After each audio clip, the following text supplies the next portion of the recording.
Our concerns have been raised about whether President Cyril Ramaphosa's energy plan to end load shedding will in fact be implemented. It's after he announced a raft of measures last night to increase generation, cut red tape and address maintenance and skills shortages at Eskom. We're now joined by the Black Business Council CEO, Kganki Matabane. Kganki, good evening to you. Thanks for your time. Firstly, just your broad reaction to the measures announced by the President last night.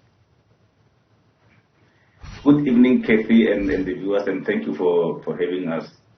We have welcomed the measures that the President has announced last night, but in particular, we think there's only one practical measure that was announced that will actually stop load shedding.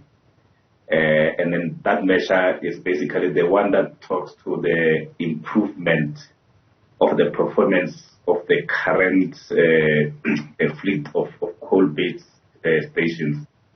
The other measures we don't necessarily think will solve the problem, mainly because each technology has got its own advantages and disadvantages. So, as you know, solar and wind are mainly dependent on weather, but also their availability is not able to replace what is called base load. So their energy availability is very low, less than 25%, which means even when we can, for example, even if we can produce additional 200,000 megawatts of wind and solar, that will never stop load shedding. So the important thing is that let's focus on the current challenges that the current infrastructure is not performing, and let's focus there and let's make sure that we sort it out.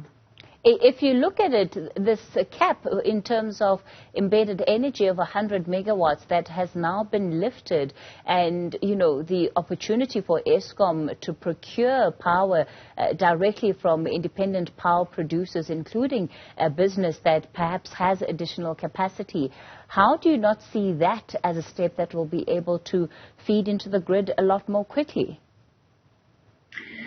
Yes, I think, as I said, it's important to focus on what is called problem statement. So what is our problem statement currently? The problem statement is that we do have enough capacity to power South Africa, but that capacity, 17 to 18,000 megawatts of that, is not available. So even if the 100 megawatts become available, those will be mainly solar. It won't solve the problem that we're having.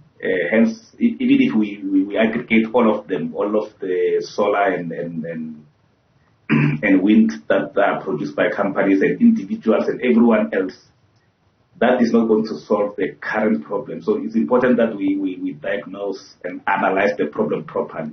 Otherwise, we're going to solve How will it not solve the problem if these entities are going to be selling that electricity to Eskom? Yes, it's the problem of the type of electricity that they will be selling. So they'll be selling a wind and solar. And then solar and wind that don't have what you call base load. So they will be available during the night, so during the day. They won't be available during the night as well. So what then happens?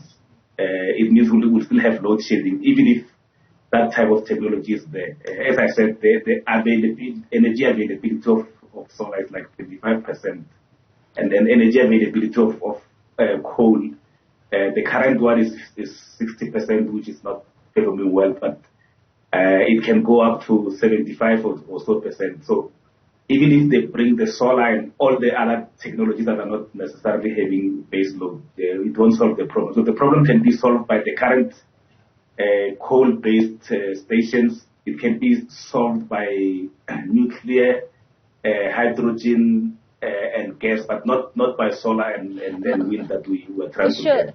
My understanding, Mr. Matabane, is that when it comes to baseload energy, it's not necessarily only reliant on coal, that you can have a different mix of energy that feeds into what we describe or call the baseload energy. Yes, you are right. I think the nuclear can help us, gas can help us, but those are long-term issues. We don't have them now as we speak. So hence we are saying, if you want to stop the current load shedding, if you don't want to go back to stage 6, we have to deal with what we have and improve what we have. And then medium term, long term, then we can look at the other energy mix that we are looking at. But currently, if you want to, in the next 6 months to 1 year, if you want to stop load shedding, we must improve the current power stations that we have. Because without that, the rest of the other energy available, the other sources of energy is not going to solve the load shedding problem that we have. So then what role do you think that the measures announced will play?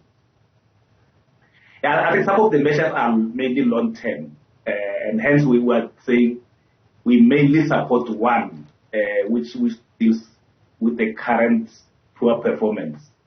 But also we're saying the current poor performance is happening within a certain management that is driving it, and a certain board that is driving it. And in the past 2.5 years, they failed to actually stabilize the organization. So we're disappointed. We think the president should have announced a changing of the executive at the Eskom, should announce the changing of the board at Eskom, because they have presided over the failure of Eskom to provide us with reliable energy. So if you leave them there and you appoint a committee of director generals who've got their own full-time jobs where they work, I don't think that is going to solve the problem, because at the end of the day, the person will be responsible for all this at Eskom to make sure that load shedding stops, because we can only stop load shedding via Eskom.